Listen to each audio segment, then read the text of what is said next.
Before we dive into this, I want to say happy Pride to everyone and Black Lives Matter. There will be a link down below so you can donate to a charity or at least share it. That would mean the world to me. Alright everyone, now let's dive in to Drag Race.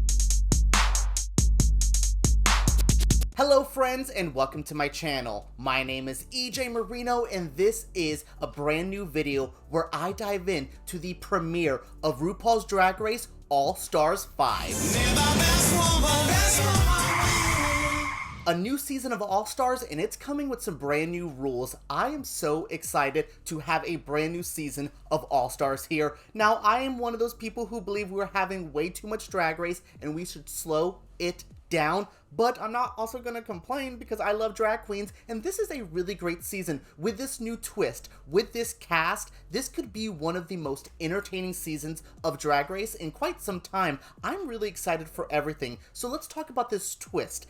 Every week we will have a lip sync assassin come back and fight with the top all-star. So RuPaul picks one top all-star. We usually have two top all-stars and they have a lip sync for their legacy. This year we will have that one top all-star going up against a lip sync assassin. If the top all-star wins, they get to pick who goes home out of the bottom two. Now, if the assassin wins, this is where it gets crazy. Every one of the queens who are safe are going to be able to vote on who they should go from the bottom. Now, that assassin will be probably the executioner, as you will say, especially with that lip sync assassin we have this week. Oh, we will talk about it. But yeah, so that assassin will be the one who's saying who gets eliminated from the people who voted. This is a fun new kind of concept. This is a little bit Big Brother, a little bit Survivor. I've always wanted the queens to be able to vote who goes home. Now, is this how I would have done this? No, this is a weird kind of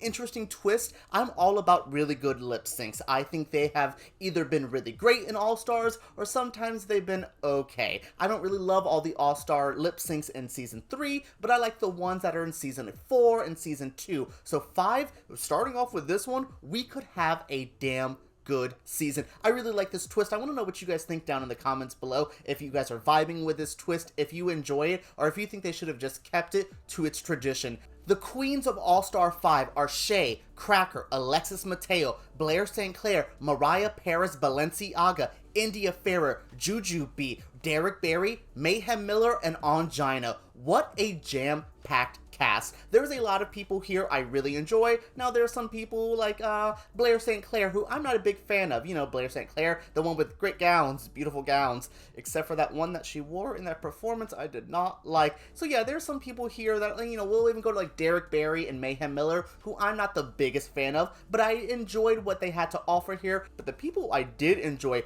oh my goodness, Shea Coulee walked in looking amazing. Her just overall aesthetic has grown so much. Same thing with Jujubee. Jujubee was an already a polished queen, but with the look here, it is so damn good. I am really impressed with Juju's overall aesthetic. I think it's upgraded a little bit. Now, I really like Mariah Paris Balenciaga's mug. It's always beat, it's always looking great, but the outfit not so much. Mariah is someone I am very much looking forward to seeing more of this season. She's one of my favorite queens from the past, so her intro here was okay. We have like Mayhem, whose outfit I really didn't love. We had like Cracker, who I thought was okay. I think Cracker just did okay this whole episode. I don't think she's going to like really blow me away yet, but I think she has potential to be in that top 3. That top 3 is looking really good with some of the people we have here. I want to see some of the filler people go away, like as they called Mayhem filler. Oh boy, I want to see some of these queens go so I can get my stronger ones. Even Ongina, I'm hit or miss on.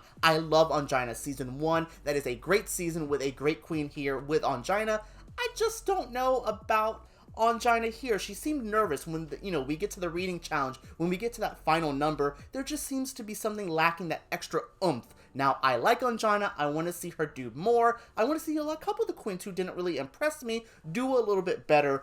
But, we have people like Derek who, oh yeah, Derek did exactly how we all felt Derek would do. So what now? Like, I'm like, okay, yeah, Derek came, said I'm not going to do Britney the whole time, and then did 2 Britney-ish looks. I know later on she tried to say, oh, this is just how I do. If I wore this, it would be Britney from that. If I did this, girl, bye. I am so done with Derek already. And guess what? We all are too, because yeah, that finale was pretty good at the end of this. Now, speaking of Derek Barry and India Ferrer are seemingly beefing. I had no idea about this. I don't live in Vegas, so I don't really keep up with the Vegas drama. I'm not a big fan of like Nebraska or Derek or that little trouble over there, and I really don't keep up with India. I like India, just never followed her on social media. So all of this was a surprise. It reminded me a little bit too much of the beef with Pheromone and Gia Gunn like a couple years ago. I was just kind of like, oh yeah, that's kind of corny, and it really didn't go anywhere then, and this one really doesn't go anywhere much. There's kind of a resolution by the end of the episode, a little resolution. It was a little strange,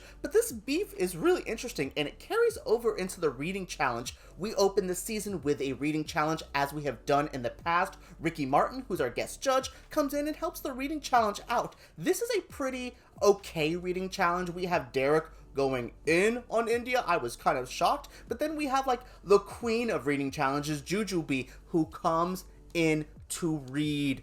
Oh my goodness, Jujubee is forever and always the reading challenge girl. Like, she has some of those ones that I was just like, oh, like she was talking about Alexis Mateo, was just like, girl, I don't want to reach you for your weight, but do they pay you in pounds? Oh, I was not ready for that. This reading challenge was really fun because of Jujubee. Jujubee and Blair St. Clair win it for some reason. Blair was shady. Okay, she was fine, but like, I don't know, maybe after the tie of last season, I just don't want to see any more ties anywhere near All-Stars. RuPaul comes out wearing a RuPaul outfit. The judges are there, the judges we expect, like, oh god, Ross and Carson, and Michelle's there, and Ricky Martin's there. So we get to the main challenge, which is inspired by Work the World.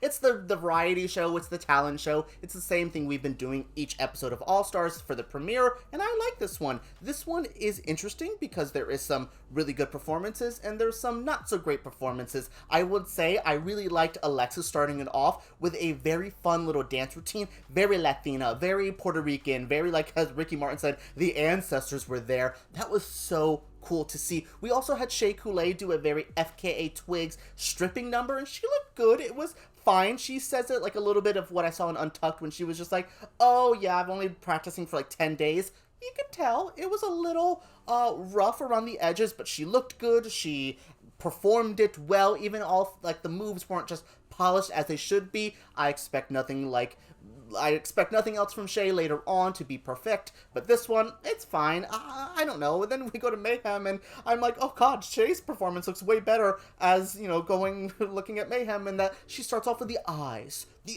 and that, we all love that meme. That was really fun. Smart way to starting it out, and then she, like, loses the words. She just loses the whole vibe, and I was very confused by Mayhem's performance, because if you're not gonna, like, get the words exactly, don't do it live. You could pre-record it. Not everyone had to go live, and, you know, some people sang live, and they sounded great. You didn't really have to, but okay. Mariah performed as well. I love Mariah's number. She would have been my winner of the night, and I know what's going on in the world and what she was saying. It felt even more relevant now, and it just really hit me. I think it was a good performance. It was this performance art piece where she painted, and it was like spoken word. It was so cool. I really liked Mariah's performance. I thought it was so unique, so different. I saw the paint thing, and I was like, oh, it's kind of like Manila's performance, but it was nothing like it. The red thing, it was artful. Oh my goodness. Then we went to Cracker did a like very 2006 Katy Perry kind of poppy little dance number. She did her little stuff. She hit a little death drop. It was Cracker-ish. She was fine. Again, Cracker didn't really blow me away this episode, but I expect Cracker to do better later on. Same thing with Shea. Even though they didn't like wow me this episode, there's still something there that I can see some winners. Speaking of this 2008 as pop numbers, Blair St. Clair does one of her songs. She sounds okay. I do not like her look. I do not like the wig. Her vocals were fine. There's another singer later on with Jujubee's performance, and I really liked what Jujubee did there. Her voice sounded stronger, a little bit more powerful. Something about Blair seemed a little bit timid still. I like Blair-ish. I want to see her do better. I think she can do a little bit better. This performance was okay. Her visuals have changed my mind. Her talent has not yet. All right. Who do we have next? Speaking of talent, on Gina. Okay, she went through the history of Drag Race, which RuPaul would love, because RuPaul loves patting himself on the back. Oh my god, I'm so great, blah, blah, blah. That was cool. on Jonna's performance, I think one of the judges said it like hit a brick wall. Like she was dancing, reveal, and then it was just like, and I'm gonna twirl, and I'm gonna twirl again. And I'm like, okay, you're gonna twirl one more time? Sure. It was fine. Okay, this was another one that I was like, that was fine. And then there was one worse after. Derek Barry does a stand-up routine that made me appreciate everyone's like routines tonight, even if I didn't love them. Derek's was so bad that I was just like, well, damn, I guess I like it now, because, oh man, Derek is, I guess, only funny doing stand-up when he's drunk, because this was not funny at all. Really sad. Alright, let me just try to process. We have Jujubee, who did an amazing number, slayed some vocals. Jujubee is my pick to probably win this whole thing. Juju's one of my favorites of all time. I want to see Juju do well. She did really good here. The simple look, the simple visuals, the simple vocals, I liked it. So good. And then finally, India Farah. They kind of did this edit earlier that India was nervous. Oh, I have to step it up. Oh, what am I going to do? The little, the trailer for what's to come. Shay was like, ooh, you know those are edited bad. India comes out and does a really good job. India just does all the hairography and kills it. Oh my god, my neck. Everyone's neck hurts. I feel it. She did really fine. I really liked India's number. I was really surprised that she kind of impacted us so well, but we really didn't get to see her perform like this in her season, so I'm down to see what India has to offer. Do I think she's like a top 3, a winner of this season? No, but she's going to be fun to watch kind of grow. She's already grown, I think, visually. I want to see her grow even more. So, the top queen of the week is India Farah. Surprise? I don't know. I think she did well. It was okay. We have Mariah, Blair, Juju, and Shay, who are safe. Cracker, Mayhem, all of them are up there. And they kind of get, you know, some good critiques, some bad critiques. Like Cracker and Alexis are said they did well. Mayhem and Derek, not so much. India wins. Yay for India. Yay, cool. Mayhem and Derek are in the bottom. I think deservedly so. Both did really bad routines that weren't that impactful, that weren't that memorable. I'm gonna forget Derek's in a while. I'll remember Mayhem did the reference to the meme. That's gonna be about it. So these two are in the bottom. They go back there, plead their case, everyone does the voting, and then we go back to the stage to a lip sync number that I think is one of my favorites in quite some time. I love an Evie Oddly lip sync, so Evie Oddly is the lip sync assassin for this week, and oh boy, she is a damn good lip syncer. I remember that one with Brooklyn Heights gagged us all, but what she did here with Livin' La Vida Loca, India did fine. I thought India was like, okay, she was sexy, she did that one cool head flip, and then like rolled right there with Evie. That was really cool, but this was Evie's lip sync. It's crazy that Evie won a season and said, hold on, I'm gonna come back, I already won, got my crown, but I'm gonna slay you in a lip sync. She did so good. She is the winner of this week's lip sync. They say the $10,000 that India would have won is rolled over to next week. So that means possibly next week someone could win $20,000. This is dope. This lip sync assassin stuff is really going to help these queens out. It's really interesting. So. Everyone votes Derek out because Derek did the worst, and Derek is, she's not an all-star to me. I'm gonna be really shady there. I know they're all all-stars because RuPaul says so. Derek is okay. She was never a star on the show, and this season proved it, because she really didn't do good here. Evie pulls out the lipstick, and says, you are gone, bye-bye.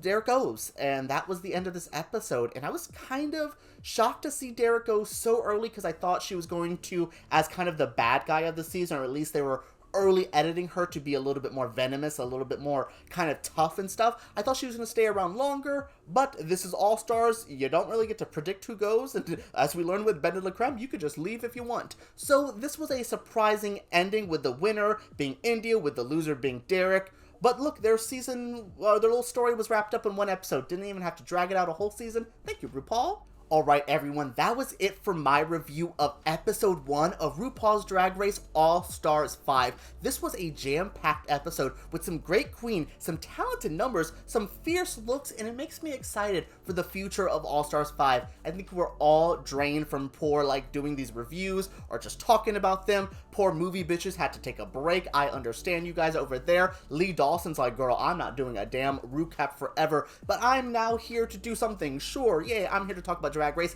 This was fun to talk about. What did you guys think? Did you guys enjoy my video? Did you guys enjoy this episode of Drag Race? Let me know down in the comments below. I want to talk about this with you guys. Who's your favorite queen? Who do you think did the best? Am I wrong for not liking Derek? Let me know down in the comments below. Subscribe to my channel because I make videos like this every single week, and give me a thumbs up because YouTube takes those way too seriously. Alright everyone, let's talk about RuPaul's Drag Race All Stars 5 down below.